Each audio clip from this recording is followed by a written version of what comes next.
جی نعیمہ صاحبہ، نعیمہ کشن۔ شکریہ جناب اسپیکر صاحب۔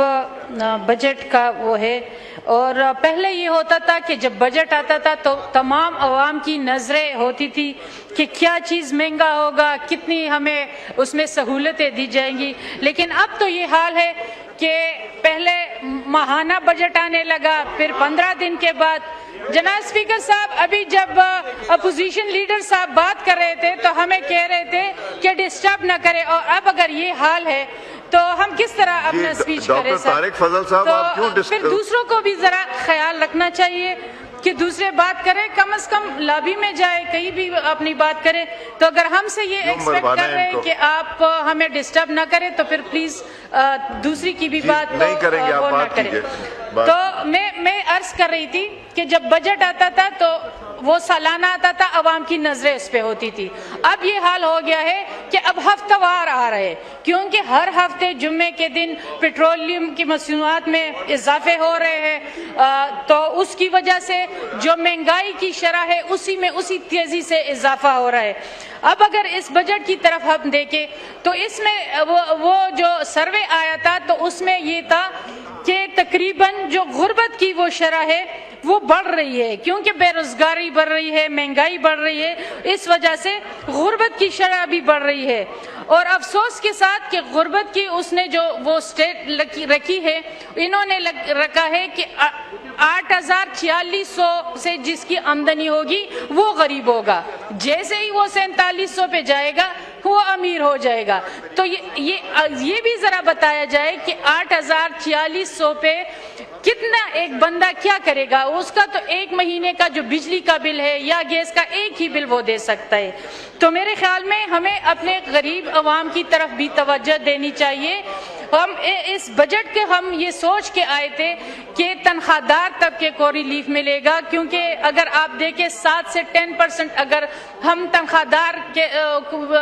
طبقے میں اضافہ کریں تو یہ کچھ بھی نہیں ہے، کیونکہ مہنگائی میں اگر 2% اضافہ ہوا ہے اور ادھر سے ہم تنخواہ میں صرف 7 سے 10% اضافہ کر رہے ہیں، تو میرے خیال میں یہ عوام کے ساتھ بہت زیادہ زیادتی ہے۔ اور ایک خاتون کی حیثیت سے میں بھی یہ بھی پوچھوں گی فائنانس سے کہ یہ کتنا جینڈر بیس ہے، کتنا خواتین کا خیال رکھا گیا؟ صرف اگر ہم یہ کوشچن پوچھتے ہیں، اور یہ اب آپ کے جو انٹرنیشنل کمٹمنٹ ہے اس میں بھی آپ سے پوچھا جاتا ہے کہ آپ جو بجٹ پیش کرتے ہو وہ کتنا جینڈر بیس ہوتا ہے، تو اگر ہم اس قسم کی کوشچن کرتے ہیں تو ہمیں صرف یہ کیا کہا جاتا ہے کہ ہم بسپ دے رہے ہیں، بسپ کو اتنا فنڈ دے رہے۔ اگر دیکھیں 838 ارب روپے اس وقت بھی بسپ کو دیا گیا ہے، جس کے میں بالکل خلاف ہوں کہ بسپ کے ذریعے ہم لوگوں کو صرف بھکاری بنا رہے ہیں، ہم صرف بھکاری بننے کی اسکیمیں لا رہے ہیں۔ اس کے لیے ہمیں کوئی پازیٹیو اسکیم لانی چاہیے، کوئی روزگار کی اسکیم لانی چاہیے، کوئی ٹریننگز ہونی چاہیے تاکہ یہ خواتین اپنے پاؤں پہ خود کھڑی ہوں۔ جس طرح اس میں کچھ چیزیں اس بجٹ میں بہتر بھی ہے، جس طرح یہ اسکیمز ہے کہ خواتین کو ہم قرضے دیں گے، یا جو ایک بہت بڑی چیز ہے کہ ہم صرف اس کی جو ہیلتھ کے وہ ہے اس پہ ٹیکس کاٹا گیا ہے۔ اس کی بجائے اگر بس کے ذریعے بھی ہم ان کے ٹریننگ پروگرام، ان کو اپنے پاؤں پہ کھڑے کرنے کے پروگرام شروع کرتے تو میرے خیال میں یہ بہتر ہوتا۔ دوسرا، صوبائی بجٹ پہ اب صوبوں سے بھی کچھ بجٹ لیا گیا ہے، جبکہ پتہ ہے کہ خیبر پختونخوا میں جو لائن آرڈر کی سچویشن ہے، جو وہاں پہ مہنگائی کی سچویشن ہے، تو میرے خیال میں ہمیں صوبوں کو زیادہ فنڈز دینے کی ضرورت ہے۔ بجائے اس کے میں تو یہ کہوں گی کہ ایک تو ہمارا کے پی کب سے بجٹ بھی لیا گیا اور دوسرے وزیر اعظم صاحب نے ظلم بھی کیا کہ پاؤں پہ پاؤں رکھ کے اس کے ساتھ تصویر بھی بنا لی، تو یہ تو اور زیادتی ہمارے ساتھ صوبے کے ساتھ ہوئی۔ لیکن یہ ہے کہ ہمارے صوبے کے جو ضم اضلاع ہے اس میں اگر یہاں پہ ہم بات کرتے ہیں تو صرف 98% بجٹ رکھا گیا ہے، جبکہ 10 سال ان کے ساتھ وعدہ کیا گیا تھا کہ 10 سال تک ہم جو ضم اضلاع ہیں ان کو 100 ارب روپے ہر سال بجٹ دیا جائے گا، جس پہ ابھی تک تقریباً 7واں 8واں سال ہو گیا ہے، لیکن وہ بجٹ ان کو مہیا نہیں کیا گیا۔